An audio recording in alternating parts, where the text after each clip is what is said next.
کیا ہو جائے گا. آج سارے سرکاری وسائل استعمال کرتے ہوئے سائفر کے ٹرائل میں جتنے گواہان تھے ان کی موجودگی کو انشور کیا گیا ہے اور آج ان کو اندر پیش کیا گیا. اور کیا پری ٹیکس کہ جی ہم نے ان کی ایگزامینیشن ان چیف ریکارڈ کرانا ہے. تو انہیں کلیئرلی بتایا گیا کہ نمبر 1 خان صاحب کا کوئی وکیل ادھر موجود نہیں, سلمان صفدر, سکندر ذوالقرنین صاحب آلریڈی لاہور میں موجود ہیں, تو آپ اس کو ایڈجرن کر دیں کیونکہ آپ نے کوئی انٹیمیشن ہی نہیں کی, کوئی کسی قسم کی روکار جاری ہوئی جس پہ کوئی ریسیونگ ہو کہ کسی طرح کی اطلاع ہو یا کاؤنسل کی اپنے کلائنٹ سے ملاقات ہوئی ہو اس میں انٹیمیٹ ہوا ہو, اس طرح کی کوئی انٹیمیشن نہیں تھی. اور سیکنڈلی انہیں شاہ محمود قریشی صاحب نے واضح بتایا کہ میرے بھی وکیل ادھر موجود نہیں ہیں. اور میں جب باہر آیا تو میں نے دیکھا کہ کھوسا صاحب کو انتظار کو اندر جانے کی ایکسیس ہی نہیں دی جا رہی کہ ایک طرف سے یہ ہو رہا ہے. تو وہ درخواست دے دی گئی, اس درخواست کو سرسری سا کورٹ نے معائنہ کیا اور درخواست کو ریجیکٹ کر دیا کہ نہیں جی بضد ہیں کہ آج ہم نے ٹرائل میں ایگزامینیشن ان چیف ریکارڈ کرانا ہے.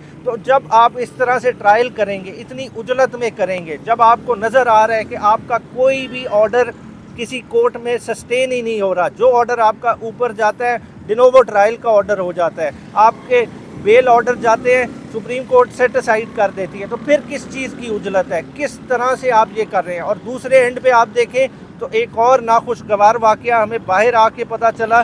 کہ آج کھوسا صاحب ایک پٹیشن فائل کرنے جا رہے تھے جو چیف جسٹس اسلام آباد ہائی کورٹ نے سی ایم ریجیکٹ کی,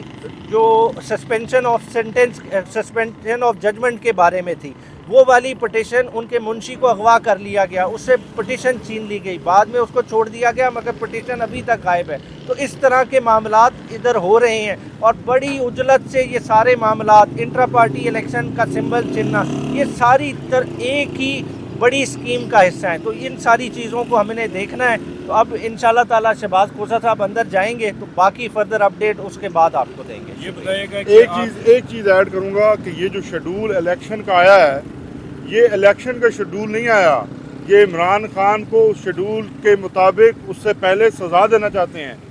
یہ کیلنڈر کے مطابق چل رہے ہیں کہ اس تاریخ سے اس تاریخ کے درمیان ہم نے یہ ٹارگٹ اچیو کرنا ہے, اور 1 جنوری سے پہلے,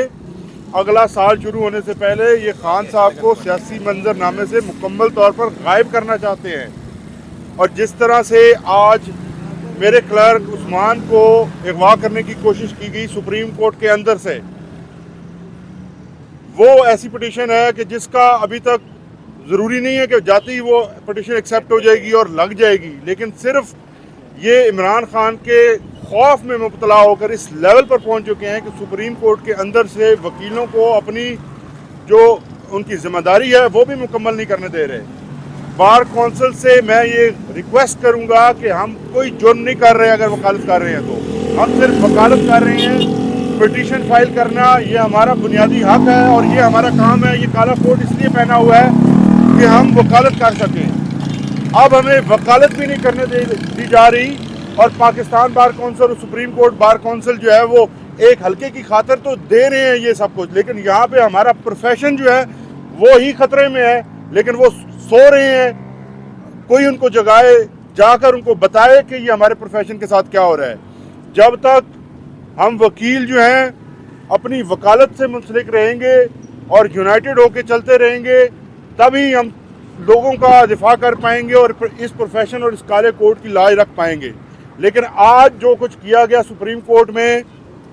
زبردستی اس سے موبائل چھینا, اس کو خود میرے کلرک کو اغوا کرنے کی کوشش کی گئی سپریم کورٹ کے اندر سے. یہ تمام انپریسیڈنٹڈ باتیں ہیں. یہ تمام چیزیں میں ایک دفعہ پھر یاد کرانا چاہتا ہوں کہ یہاں آ کر پتہ چلا کہ جس طرح سے یہاں گواہ انہوں نے لائے ہوئے ہیں اندر, ہو سکتا ہے یہ ہمارا رائٹ ٹو ان کو جو کراس ایگزامینیشن ہے وہ بھی ہمارے جائے بغیر یہ آج اس کو بند کر دیں, کیونکہ یہ سب کچھ 5 اگست کو بھی ہوا تھا. 5 اگست کو جس دن ہمایوں دلاور نے عمران خان کو سزا دی تھی توشہ خانہ الیکشن کمیشن کی کمپلینٹ کیس میں, اس دن بھی اسی کلرک کو اور خواجہ حارث کے کلرک کو اغوا کیا گیا تھا اور ان سے کاغذات چھینے گئے تھے. آج پھر وہی کارروائی ہو رہی ہے اور آج پھر وہی حرکتیں نظر آ رہی ہیں. یہ حرکتیں ہمیں اس بات کا اندیا دے رہی ہیں کہ یہ پھر سے عمران خان کو سزا کرنے کی جو جلدی ہے ان کو, اس کے اوپر عمل درآمد کرنے جا رہے ہیں. اس طرح سے تو نہیں ہوگا نا کہ عدالت کوئی انٹیمیشن ہی نہیں دے گی, کوئی اٹینڈنس پریکیور نہیں کرے گی اور اپنی مرضی سے چلائے گی, کوئی گواہوں کا پہلے بتائے گی نہیں کہ یہ گواہ آئیں گے ان پہ آپ نے جرا کرنی ہے.